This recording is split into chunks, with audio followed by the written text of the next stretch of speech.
उडेरो लाल में खोसाए कोरेजा बिरादरी में खूनी तकरार जो जरगो अगुणे IG सिंध सैयद मुश्ताक अहमद शाह ऐं रईस हाकिम अली नोहानी जी सरपंची में थियो।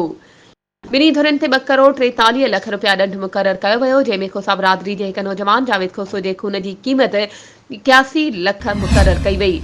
जॾहिं त कोरेजा बिरादरी जे 2 नौजवाननि नज़ीर अहमद कोरेजो मुमताज़ अली कोरेजो जे क़त्ल जी क़ीमत 1 करोड़ 62 लख मुक़ररु कई वई।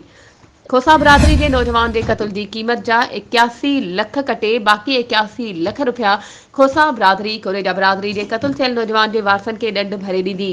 जॾहिं त 10 लख रुपया लाशुनि जी बेहुरमती करण ते खोसा बिरादरी ते अलॻि अलॻि सां ॾंढ मुक़ररु कयो वियो, जेका रक़म पिणु खोसा बिरादरी कोरेजा बिरादरी खे भरे ॾींदी। उन मौक़े ते ॿिन्ही बिरादरी जे अॻवाननि जिन में रईस इसरार सोलंकी, रईस शमसुद्दीन ज़रदारी, मेऊ खान कोरेजो, असलम कोरेजो, न्याज कोरेजो शिरकत, फैसला कमेटी में मीर अशरफ कोरेजो, हाजी अहमद कोरेजो, हाफिज अब्दुल वाहिब कोरेजो शिरकत कई।